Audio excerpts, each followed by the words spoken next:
Praise the Lord everyone. सबको जय मसीह की। आइए हम सब उस वचन को पढ़ते हैं जो पवित्र वचन हमें परमेश्वर के दास अपोस्टल अंकुर यूसुफ नूला जी द्वारा और परमेश्वर की दासी पास्टर सोनिया यूसुफ नूला जी द्वारा दिया जाता। आइए हम सब उस वचन को पढ़ें। परमेश्वर की आवाज़ को सुने, जैसे कि वचन 1 शमूएल 23:12 आयत में लिखा है। फिर दाऊद ने पूछा, क्या कीला के लोग मुझे और मेरे जनों को शाऊल के वश में कर देंगे? यहोवा ने कहा, हाँ, वे कर देंगे। आमीन। मेरे प्रियो, प्रभु यीशु मसीह ने क्यों कहा कि प्रार्थना करो कि पिता मेरी रोज़ की रोटी मुझे दे? क्योंकि एक विश्वासी जानता है कि उसकी ज़िंदगी इस बात पर निर्भर करती है कि वह रोज़ किस तरह से परमेश्वर की आवाज़ को सुन पाता है। जब आप बाइबल के वचन 1 शमूएल 23:4 को पढ़ते हैं तो लिखा है कि परमेश्वर ने दाऊद से कहा कि फिलिस्तियों के देश में कीला नगर में जा। दाऊद ने परमेश्वर की आवाज़ को सुना और कीला नगर को गया। तब उसे पता चला कि शाऊल उसका पीछा करते हुए कीला नगर में आ रहा है। फिर दाऊद ने परमेश्वर से पूछा कि परमेश्वर, क्या शाऊल मेरा पीछा करते हुए इस स्थान पर पहुंच जाएगा? परमेश्वर ने उसे उत्तर दिया कि हाँ, पहुंच जाएगा। दाऊद ने फिर परमेश्वर से पूछा कि क्या यह लोग मुझे शाऊल के हाथों में सौंप देंगे? परमेश्वर ने कहा कि हाँ, सौंप देंगे। अगर आप इस वचन को आगे पढ़े तो लिखा है कि वह वहां से भागा और बच गया।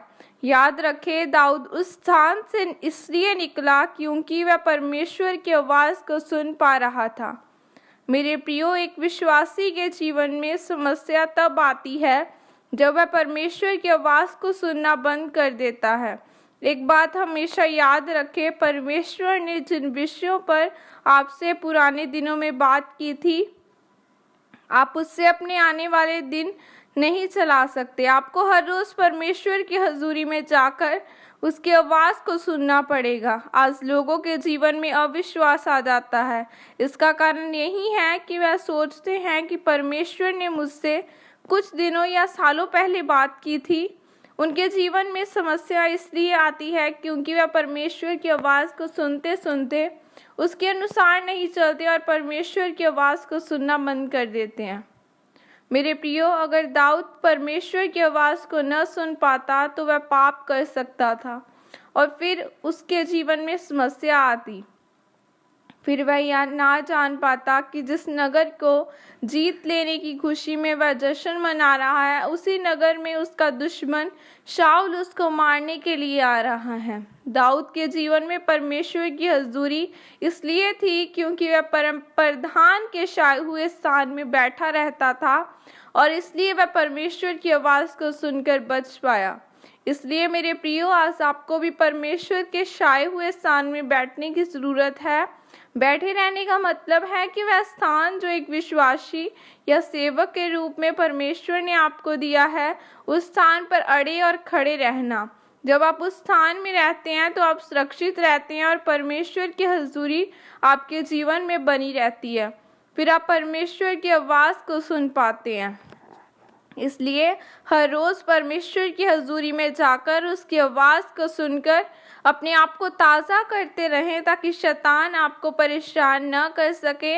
याद रखें, एक विश्वासी को अपने जीवन में बढ़ने के लिए हर रोज़ परमेश्वर की बातों को सुनने की ज़रूरत है, क्योंकि दाऊद की तरह लगातार परमेश्वर की आवाज़ को सुनने के लिए ही आप जयवंत और आशीषित जीवन जी सकते हैं। आमीन।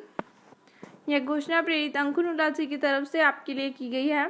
सर्वशक्तिमान परमेश्वर के नाम में मैं घोषणा करता हूँ, जो लोग इस वचन को पढ़ या सुन रहे हैं वह हर रोज़ आपकी हजूरी में आ सके और आपकी आवाज़ को सुन सके। प्रभु यीशु मसीह के सामर्थ्य नाम में मांगते आमीन। ये मैं आप सबके लिए प्रार्थना करती हूँ। सर्वशक्तिमान परमेश्वर, आज के दिन के लिए खुदावंद मैं आपका धन्यवाद करती हूँ। पिता परमेश्वर, वचन में लिखा है, धन्यवाद करते हुए स्तुतियों के साथ उसके फाटकों में प्रवेश करो।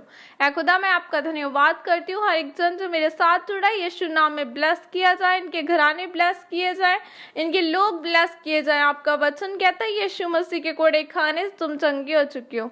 ऐ खुदा मेरे साथ जुड़ा हर एक बीमार आज चंगियाइयों को ले, इनके फाइनेंस पर लेके आए, इनकी हर एक शैतानी योजना यीशु मसीह के नाम के द्वारा इनके जीवनों से कैंसिल की जाए। परमेश्वर का आत्मा से इन्हें छू के आजाद करे और शैतान की हर एक योजना यीशु मसीह के नाम के द्वारा जाती रहे। खुदावना तेरी ब्लेसिंग आज इनकी जिंदगी का हिस्सा, जिस स्थान में खुदावना ये चाहे ब्लेसिंग्स इनकी जिंदगियों में आए। प्रभु यीशु मसीह के सामर्थ्य नाम में मांगती हूँ, आमीन।